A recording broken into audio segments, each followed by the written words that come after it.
agulumizibwe atenderezebwe nga ayobwenga ekitiibwa amanga gonna gamusinzenga mu nnimi zaago kw'otadde obuwangiro obwago kiberenga yowaawo era kiberenga yowaawo.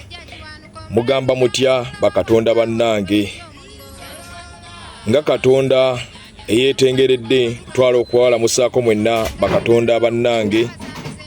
Ndi kwagala mbasindikira okwagala, ndi ddembe mbasindikira eddembe, ndi bumu mbasindikira obumu, ndi ssuubi mbasindikira essuubi, ndi muwanguzi mbasindikira obuwanguzi.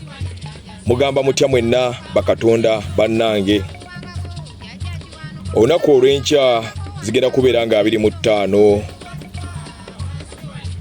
Desemba era nga mbasindikira obubaka mwenna. Olunaku olwo twalujaguzanga era nga abazunzi tebannaba kujja kutaataaganya bwa mwoyo bwaffe. Olunaku olwo baatusanga tulukuza nga tukuza oyo abazaaliddwa, kubanga nabagamba mwetegereze mwabatudde ku sseŋŋendo nattimba, mwetegereze mwenna abali ku sseŋŋendo nattimba, mwaba badde basobola okulabako ekintu ekyo. Nabagamba kimala ennaku 3 kuva nga 22, 25 omusana guba guzzeemu kuzaalibwa bujja. Kati tusabe ebintu bingi nnyo kulwa jjajjaffe Kiwanuka, Sserubwatuka, Sseggulu Ligamba, Ddoboozi, Omubonereza. Mu guno omwezi omupya gwe tugenda okubanga tuyingiramu, naffe tufune ebipya byereere. Byonna ebisoomoozebwa byonna by'oyiseemu, byonna bisigale mu mwezi guno omukadde. Nga bwazaaliddwa obujja, naffe tube nga tuzaalibwa bujja mu byonna, mu byenfuna, mu byonna. So temuganda kujaguza olunaku olwa jjajjaffe Kiwanuka, era kuma ekyoto kitete ku lwa jjajjaffe Kiwanuka olw'okubanga azaaliddwa.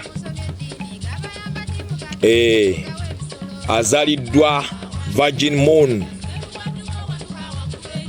Jjajjaffe Kiwanuka aba azaaliddwa Virgin Moon. Abazunzi bajja ne bababuzaabuza nti azaaliddwa Virgin Mary. Ate nga Mary tumulabanga maama Nakayima omuyimirize w'ensi eno. Byonna baabireeta olwakubanga batataaganya obw'omwoyo bwaffe. Naye abakadde baatusindika tusobole okuba nga tubajjukiza, kw'otadde okuba nga tuzuukusa abo abakyebase, kubanga nabagamba nze naawe ffenna tuli kyekimu, kubanga byonna ebitudde mu nze, obwa Kiwanuka obutudde mu nze, amasannyalaze agatudde mu nze ge gali mu ggwe. Oba olina okukonnekitinga n'ago amasannyalaze agatudde waggulu, gakonnekitinge n'ago agatudde mu ggwe, osobole okulaga amasannyalaze agali ebweru w'omubiri gwo. Ne muli awo mwesiba ku bantu nti balina amasannyalaze, naye nga naawe olina amasannyalaze olw'okubanga tonnaba kukonnekitinga n'oyo Kiwanuka atudde waggulu, kubanga nabagamba byonna ebitudde waggulu biri mu ggwe. Oli nsi nnamba, byonna ebiri waggulu biri mu ggwe. Tuliwo ku nsi kuno kukonnekitinga na bulongo bwaffe obuli waggulu, tusobole okufulumya eggulu ku nsi, kubanga eggulu litudde mu ggwe. Lekerawo okubuzaabuzibwa. Oli mwoyo ogwambadde omubiri, ate omwoyo tegufa, omwoyo tegulwala.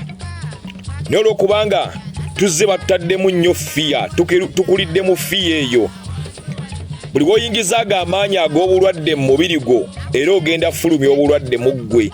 Buli lw'oyingiza amaanyi ag'okufa mu ggwe era ogenda kufulumya okufa mu ggwe. Buli lw'oyingiza amaanyi amabi mu ggwe era ogenda fulumya amaanyi ago amabi. Tweyigirize okubanga tuyingiza amaanyi amalungi mu ffe, kw'otadde okubanga tufulumya amaanyi amabi. Tusobola okukozesa ka breathe in technique nga bw'oyingiza amaanyi amalungi ng'ate bw'ofulumya amaanyi amabi. Okikola emirundi 3. Tinyingiza amaanyi amalungi munze, fulumya amaanyi amabi. Tusobole okuba nga tukendeeza amaanyi amabi agatudde mu ffe, tusobole okuba nga tufulumya ebirungi wabweru w'eggulu lyaffe. Nono nze nsigadde nze Kanakamisambu omujjukanye omusomesa omulyoyi w'emyoyo gyammwe era omuyimbi wammwe Deadly Dream. Tugendeko mu ka YouTube awo tusubscribinge tutambule ffenna mu nsonga z'endongo wamu n'ensonga z'obujjajjaffe. Sebire wanjuba wa munyenye wa mwezi kibuno omunju bireese mbasaba okuba nga babaakirayakira yonna gye mutambulira ne gye musula na byonna bye mukola ebyo nsaba Ddunda Namugereko oyo abibanteremu omukisa. Mbaagaliza omwaka omujja ogw'essanyu ogulimu emirembe ogulimu obuwanguzi kubanga ndi muwanguzi nammwe mbaagaliza buwanguzi. Ndi wa ddembe era mbaagaliza eddembe mu mmwe. Ndi mufunyi era mbaagaliza okufuna mu mmwe era mbaagaliza birungi byereere. Ndi mulamu era nange mbaagaliza bulamu bwereere.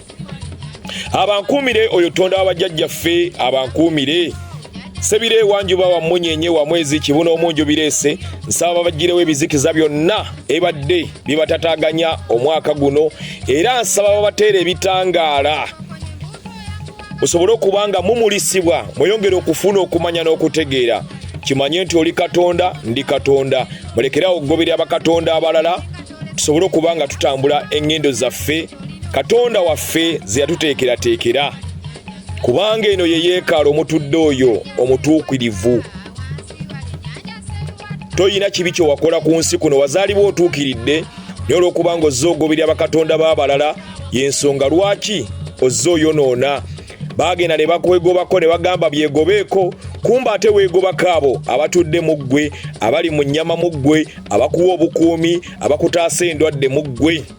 Abankuumire Tonda w'abajjajjaffe.